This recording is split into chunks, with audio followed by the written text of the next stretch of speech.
Bonjour à tous, je m'appelle Adrien et aujourd'hui on va étudier ensemble le psaume 95. Alors je vous invite à le lire avec moi. Psaume 95. Venez, crions de joie en l'honneur de l'Éternel. Poussons des cris de joie en l'honneur du rocher de notre salut. Allons au-devant de lui avec des louanges. Faisons retentir des chants en son honneur, car l'Éternel est un grand Dieu. Il est un grand roi au-dessus de tous les dieux. Il tient dans sa main les profondeurs de la terre, et les sommets des montagnes sont à lui. La mer est à lui, c'est lui qui l'a faite, la terre aussi, ses mains l'ont formée. Venez, prosternons-nous et humilions-nous. Plions le genou devant l'Éternel, notre Créateur, car il est notre Dieu, et nous sommes le peuple dont il est le berger, le troupeau que sa main conduit. Aujourd'hui, si vous entendez sa voix, n'endurcissez pas votre cœur comme à Mériba, comme lors de la journée de Massa dans le désert. Là vos ancêtres m'ont provoqué, ils m'ont mis à l'épreuve, bien qu'ils m'aient vu agir. Pendant 40 ans, j'ai eu cette génération en dégoût, et j'ai dit, c'est un peuple dont le cœur s'égare, ils ne connaissent pas mes voies. Aussi, j'ai juré dans ma colère, ils n'entreront pas dans mon repos. Père éternel, je te prie que ce matin tu nous fasses voir toute la beauté de ce psaume, et que par ton esprit tu nous édifies, et que tu nous rapproches de toi, en appliquant cette parole dans nos cœurs. Amen. Alors, ce que je vous propose pour ce psaume, c'est de le parcourir à l'envers. On va commencer par la fin du psaume et on va revenir ensuite au début. Je vous propose de commencer à partir du verset 8.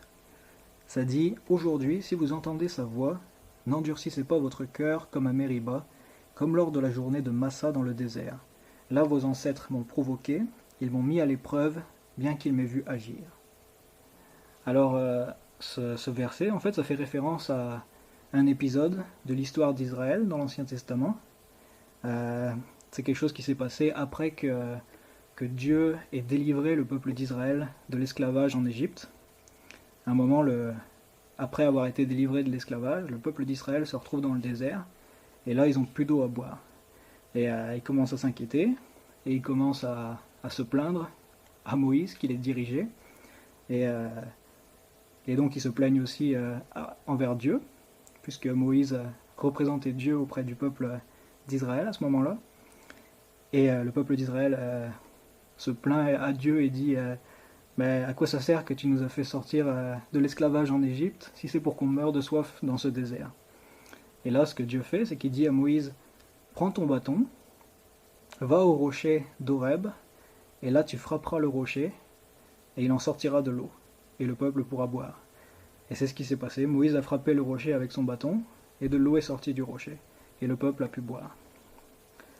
Alors, le peuple d'Israël, pourtant ils avaient vu Dieu agir de façon miraculeuse juste avant que cet épisode se produise. Ils ont vu les 7 plaies qui se sont abattues sur les Égyptiens. Ils ont vu la mer s'ouvrir en deux pour les laisser passer. Et ils ont vu la mer se refermer sur les Égyptiens pour les engloutir. Ensuite, ils ont vu la colonne de feu, Dieu qui les précédait sur le chemin. Et pourtant, malgré tout ça, malgré tous ces prodiges, tous ces miracles, ils n'ont pas été capables de faire confiance à Dieu quand ils ont commencé à manquer d'eau. Et on peut se dire, mais qu'est-ce qu'ils étaient bêtes au fond, ces Israélites. Mais nous, si on regarde bien, on est pareil. Nous aussi, on voit Dieu agir souvent dans nos vies. On le voit parfois agir de façon miraculeuse, parfois de façon exceptionnelle, de façon prodigieuse. Et pourtant, dès qu'on rencontre une épreuve, dès qu'on rencontre une situation difficile, souvent ce qu'on a tendance à faire, c'est d'oublier toutes les bonnes choses que Dieu a fait dans le passé, et de commencer à nous inquiéter, commencer à nous plaindre, et cesser de lui faire confiance. Mais là, qu'est-ce qui se passe quand on se retrouve dans cette situation? Mais on voit dans le cas du peuple d'Israël, Dieu a dit à Moïse de frapper le rocher, et de l'eau est sortie du rocher pour que le peuple puisse boire. Mais ce rocher, en fait, c'était une image d'un autre rocher qui allait également être frappé pour nous. Et je vais vous lire un passage dans 1 Corinthiens 10, ça dit « Frères et sœurs, je ne veux pas vous laisser ignorer que nos ancêtres ont tous été sous la nuée et qu'ils sont tous passés à travers la mer. » Donc là, il parle des Israélites. « Ils ont tous été baptisés en Moïse dans la nuée et dans la mer. Ils ont tous mangé la même nourriture spirituelle et ils ont tous bu la même boisson spirituelle. En effet, ils buvaient un rocher spirituel qui les accompagnait, et ce rocher était Christ. » Le rocher dans l'épisode de la journée de Massa préfigure un autre rocher qui est Jésus-Christ, qui allait être frappé à la croix pour nos péchés. Et tout comme de l'eau a jailli du rocher dans le cas d'Israël, on lit dans 1 Corinthiens que de l'eau spirituelle jaillit de ce rocher spirituel qui est Christ. Et donc, quand on se retrouve dans la même situation que le peuple d'Israël, quand on commence à cesser de faire confiance à Dieu, on peut se souvenir que Jésus-Christ a payé pour notre manque de confiance aussi, et que Dieu répond avec sa grâce, et Dieu répond en nous donnant cette eau spirituelle qui nous permet de continuer à avancer dans le désert, dans les épreuves, même quand c'est difficile. On ne peut pas mourir de soif parce qu'on a ce rocher spirituel qui est Jésus-Christ.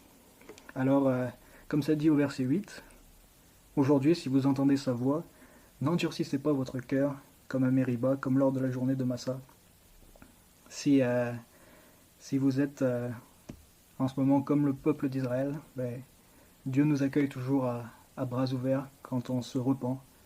Et la vie chrétienne, c'est toujours ça, c'est de se repentir.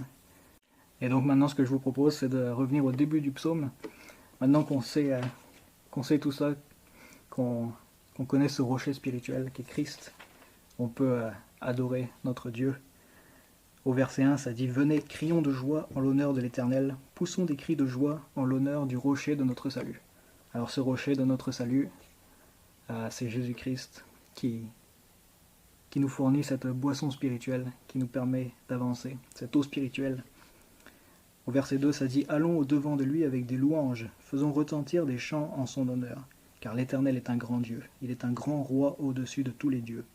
Il tient dans sa main les profondeurs de la terre, et les sommets des montagnes sont à lui. La mer est à lui, c'est lui qui l'a faite, la terre aussi, ses mains l'ont formée. » Ce Dieu qu'on sert, ce Dieu qu'on peut connaître grâce au sacrifice de Jésus-Christ, c'est un Dieu tout-puissant qui a tout créé, tout lui appartient parce que c'est lui qui l'a créé. Et pourtant, comme on le voit dans la suite du psaume, c'est un Dieu qui s'est rendu accessible à nous et qui s'est rendu proche de nous. Au verset 6, ça dit « Venez, prosternons-nous et humilions-nous, plions le genou devant l'Éternel, notre Créateur, car il est notre Dieu, et nous sommes le peuple dont il est le berger, le troupeau que sa main conduit. » Dieu se révèle comme un berger pour nous, un berger qui nous conduit dans le désert, dans toutes les épreuves qu'on a à vivre, et qui pourvoit à toutes les ressources dont on a besoin pour continuer d'avancer. Alors on peut se souvenir que quand on vit des difficultés, quand parfois on est tenté de cesser de faire confiance à Dieu, on peut se souvenir de son amour pour nous, de sa grâce qui a été manifestée quand le rocher spirituel, Jésus-Christ, a été frappé. Et Dieu pourvoit à l'eau spirituelle qui nous permet de continuer à avancer. Donc je vous souhaite une bonne journée et je vous dis à bientôt.